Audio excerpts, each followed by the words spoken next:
जी नाज़रीन, भली कार चवंदासीं। ज़िक्र कयूं पिया बरसात जो त कराची समेत सॼी सिंध में बरसात वसी रही है। चौमासे जे बरसात जो सिलसिलो जारी है। मुख़्तसिर बरसात चऊं या माज़ी जी भेट में घट बरसात चऊं, हल्को ही स्पेल है, पर उन बावजूद भी हर शहर में पानी बीठो है। कराची हुए, हैदराबाद हुए, मीरपुर ख़ास हुए या जेके भी शहरी इलाइक़ा हैं, लाड़काने सखर में पानी बीठो है, बरसाती पानी बीठो है। तो किथे गटर लाइन जो पानी है उहे गटर उथली पिया आहिनि, उहो पानी अची वियो आहे, माण्हू परेशान आहिनि। हैदराबाद में छा सूरत हाल है, हैदराबाद जो जाइज़ो वठंदासीं। हैदराबाद में असांजो साथी एंकर ऐं सीनियर रिपोर्टर इरफान अली बुगियो असां सां गॾु आहे। इरफान, प्रोग्राम में भली कार चवां थो। वॾी महिरबानी अली रज़ा जी इरफान, छा सूरत हाल है?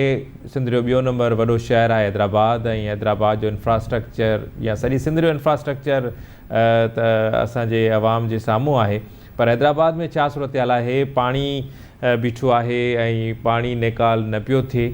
जी इरफान।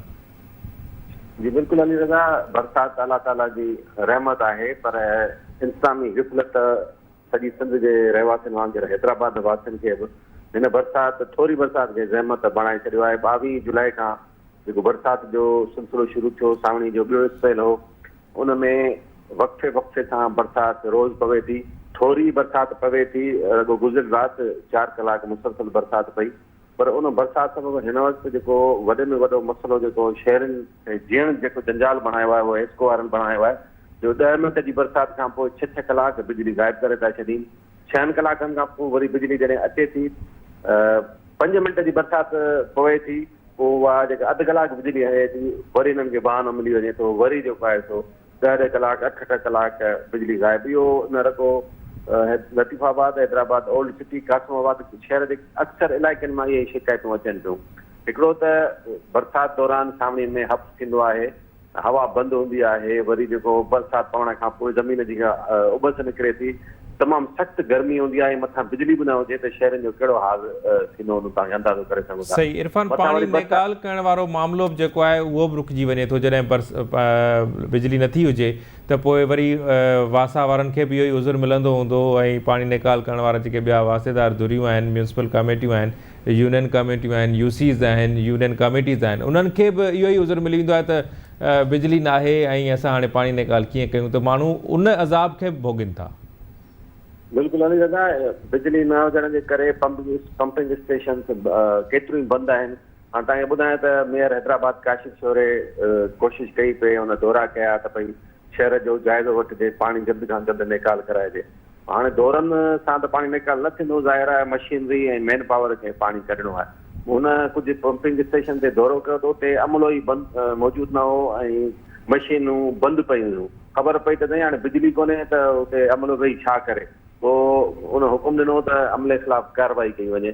त केतिरनि ई पंपिंग स्टेशन तां इहे शिकायतूं अचनि पियूं त हाणे बिजली न आहे त मशीनूं हलनि कीअं। तोड़े जो इंतिज़ामिया बाद में वञी जेको आहे सो हुकुम ॾिनो त जनरेटर जो बंदोबस्तु कयो वञे, पर हाणे बंदोबस्त में बि त टाइम लॻे थो। उनजे करे शहर जे केतिरनि इलाइक़नि में अञा बि केतिरा फुट पाणी बीठल आहे। ख़ासि तौर ओल्ड सिटी वारो जेको एरिया आहे, मोरमुल हराम जा इहे ॾियारा आहिनि, पर हिन वक़्तु असांखे हैदराबाद बद इंतिज़ामी जे वर चढ़े नज़र अचे थो ऐं शहरी हुन जो सख़्तु अज़ाब भोॻे रहिया आहिनि। वरी महिरबानी इरफान, इन वाले सां तफ़सीली तौर ते आगाह करणु चाहियो। जी नाज़रीन, मोरे मां असांखे आवाज़ न्यूज़ जो रिपोर्टर अयाज़ सोलंकी जॉइन कयो आहे। अयाज़, प्रोग्राम में भली कार चवां थो। वॾी महिरबानी। अयाज़, छा सूरत हाल आहे बरसात जे हवाले सां मोरे में, ऐं पाणी जी सूरत हाल कीअं आहे? सर, अव्हांखे ॿुधाईंदो हलां त साहिती परगणे जो तारीख़ी शहर मोरो जेको विचोली सिंध जो अहम तरीन ऐं कारोबारी शहर आहे, पर गुज़िरियल 3 ॾींहंनि खां पवंदड़ बरसात मोरे जो नक्शो ई तब्दील करे छॾियो आहे। मोरे शहर जा मुख्य चौंक चौराहा, रोड रस्ता जंहिंमें बांदी रोड, गचे रोड, नूरानी कॉलोनी ऐं मुख्य रोड जेको आहे दादू रोड वारो अचे थो, जॾहिं त मोरे जो जेको क़ौमी शहर आहे उनजो हेठियों रोड आहे उहो पिणु मुकमल बरसात जे करे तबाह थी वियो आहे। शहर में 23 वार्ड आहिनि, 14 यूसियूं आहिनि, मुकमल तौर पाणीअ जे ज़िमरे में आहिनि। माण्हुनि जो जेको अच वञ वारो निज़ाम आहे उहो पिणु जेको आहे घरनि ताईं महदूद थी वियो आहे। अव्हांखे ॿुधाईंदो हलां त पब्लिक हेल्थ इंतिज़ामिया जे नाअहली ऐं लापरवाही जे करे गंदे पाणी जे स्टोरेज जे लाइ जेके तलाउ आहिनि बांदी रोड ते, उहे तलाउ अॼु धमाके सां टुटी पिया आहिनि, जंहिंजे करे आसपास जे इलाइक़े में वॾो सारो नुक़सानु थियो आहे। फसलनि में ऐं घरनि में पाणी चाहिजी पियो आहे। मजबूरनि माण्हुनि उतां लॾ पलाइण शुरू करे छॾी आहे, पर इंतिज़ामिया को बि तर्फ़ नाहे वठी सघी। कंहिं बि क़िस्म जो के बि उते जोगा उपाउ न वरिता विया आहिनि। ॿिए तरफ़ मुहर्रम हराम जे सिलसिले में मरकज़ी इमाम बारगाह मां काफ़िला पिणु बरामद कया पिया वञनि, उन जे रिवायती रूटनि ते पिणु सफ़ाई जो निज़ाम धरम भरम आहे। जी वरी महिरबानी अयाज़ इनवाल साहब अपडेट करण जे लाइ। जी नाज़रीन, गंबट मां असांखे आवाज़ न्यूज़ जे रिपोर्टर किशोर कुमार असांखे हिन वक़्तु जॉइन कयो आहे। किशोर, प्रोग्राम में भलीकार चवां थो। जी अली साहब, तव्हांजी वॾी महिरबानी। जी किशोर, छा सूरत हाल आहे बरसाति खां पोइ? खैरपुर ज़िलो जेको आहे, गंबट तालुको हुजे या सॼे ज़िले जी जेकॾहिं पाण ॻाल्हि कयूं त खजिन जे हवाले सां मशहूरु आहे ऐं मुल्क जी मईशत में वॾो हिसो बि विझे थो खैरपुर ज़िलो। बरसाति सबबु खजिन जे बाग़नि खे का पारी धक रसियो आहे? खैरपुर में छा सूरत हाल आहे ऐं शहरनि ऐं ॻोठनि में बि पाणी जेको आहे उहो निकाल नथो थिए? अवां वटि कीअं सूरत हाल आहे?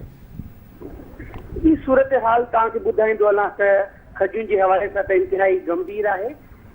सिंध जो ही जेको खैरपुर ज़िले जो फ़सुलु आहे खजी, उहो 25 सैकड़ो मस जेको आहे जेके पंहिंजा आबादगारनि वटि कमी शुरू कयो।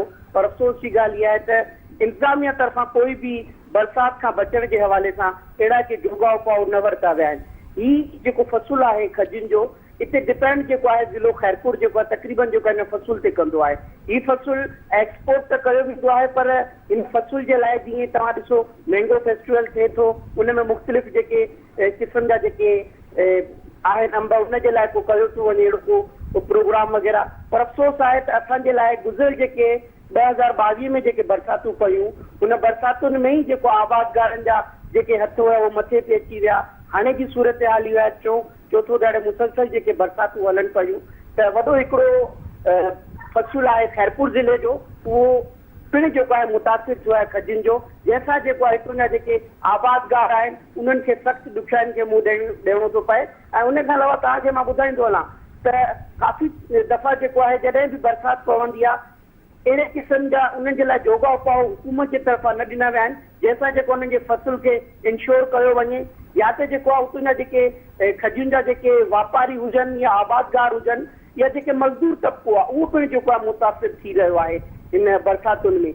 ऐं हुकूमत खां इहो ई जेको आहे हितां जा जेके आबादगार आहिनि उन्हनि इहो ई मुतालबो कयो आहे त ख़ुदारा हिन फ़सुल खे बचाइण जे लाइ आबादगारनि खे बैंकुनि जे थ्रू या सरकार जी तरफ़ां अहिड़ा के फंड्स रिलीज़ कया वञनि, अहिड़ा के लोन ॾिना वञनि, जंहिंखां जेको आहे फ़सुल बचाए बि सघिजे ऐं उनखे जेको स्टोर बि कयो वञे। जी किशोर, पाणी निकाल जे हवाले सां छा इंतज़ाम आहिनि गंबट में? ॾिसो अलीज़ा, ही असां वटि खैरपुर ज़िले में न बल्कि सॼे सिंध में जेको आहे ही जेको ड्रेनेज सिस्टम ठहियलु आहे हू मुंहिंजे ख़्याल में काफ़ी पुराणो आहे। ही जेको बि ड्रेनेज सिस्टम हिते आहे उहो पुराणो ड्रेनेज सिस्टम जे लाइ जेको आहे अरबे ऐं करोड़े रुपया जेको आहे खपंदा आहिनि। पर हिते जेको आहे पब्लिक हेल्थ ऐं म्यूनिसिपल इंतिज़ामिया खे जॾहिं गॾियल जेको आहे ही कमु ॾिनो वियो, हिन महिल ताईं जेको आहे म्यूनिसिपल इंतिज़ामिया जेको आहे को बि अहिड़ो उपाउ न वठी सघी आहे। हू उन ते ब्लेम हणंदा आहिनि पब्लिक हेल्थ वारनि ते, छाकाणि त पोएं दफ़े जेको आहे पोएं जेको दौरु हुयो इन्हनि जो चेयरमैन जो म्यूनिसिपल कमेटी जे हवाले सां उन्हनि पारां जेको आहे छिकताणिया पई हली त जेके फंड्स रिलीज़ कया विया पब्लिक हेल्थ खे सिंध हुकूमत जे पारां, उन्हनि पारां कोई बि अहिड़ा जोगा उपाउ न वरिता विया, न वरी अहिड़ी के स्कीमूं ॾिनियूं वयूं। स्कीमूं ॾिनियूं त वयूं पर उहे स्कीमूं जेको आहे उते ई महदूद रहिजी वयूं। प्रॉपर को अहिड़ो पाणी जे निकाल जे हवाले सां जेकी बरसाति अचे थी उनखे मुंहुं ॾियण जे लाइ कोई बि अहिड़ा जोगा उपाउ न वरिता विया, जंहिंसां जेको आहे शहरनि में थोरे ॿाराड़ी जा जेके इलाइक़ा आहिनि उते जेको उन्हनि जो पाणी जो निकाल करे सघिजे। पर हुकूमत जी हिकिड़ी नाअहली चइजे, जंहिंसां जेको आहे ही सिंध जो जेको ड्रेनेज जो निज़ाम आहे मुख़्तलिफ़ जेके शहर आहिनि उन्हनि में साॻी सूरत हाल डिस्ट्रिक्ट खैरपुर जी भी आहे ऐं गंबर तालुके जी भी साॻी सूरत हाल आहे। वरी महिरबानी किशोर इन वारे सां अपडेट करण जे लाइ। जी नाज़रीन, बरसाति जो पाण ज़िक्र कयूं पिया त बरसाति रहमत आहे ऐं पर उहा ज़हमत बणिजी वञे थी इंसानी गिफ़लत ऐं इंतिज़ामी नेग्लिजेंस जे करे, इंतिज़ामी लापरवाही जे करे। पीपल्स पार्टी जे चेयरमैन ऐं पढ़ाई वज़ीर बिलावल भुट्टो ज़रदारी साहब पंहिंजे वज़ीरनि ऐं चूंडियल नुमाइंदनि खे हिदायत कई आहे त हू पंहिंजे तकनि में रहनि, उते मौजूदु रहनि। पर उन्हनि वज़ीरनि मशीरनि ऐं उन्हनि चूंडियल नुमाइंदनि खे बि इहा ई गुज़ारिश कजे थी त उहे पंहिंजे तकनि में जॾहिं वञनि त उहे जेके उतां जा कामोर आहिनि मक़ामी सतह ते DC हुजे AC हुजे त उन्हनि खे पंहिंजे प्रोटोकॉल में न लॻाए छॾनि ऐं उन्हनि खां जेको कमु आहे उहो वरितो वञे, आवाम जा अहंज घटाइण जे लाइ कोशिशि कई वञे। ऐं जेको मैंडेट मिलियल आहे चूंडियल नुमाइंदनि खे त त उहो ई जेको फ़र्ज़ु आहे उहो हुते निभाइण जी कोशिशि कई वञे त वधीक बहितरु थींदो। पंहिंजो प्रोग्राम पंहिंजी पुॼाणी ते पहुचे थो, ॾींदा इजाज़त, अला निगहबान।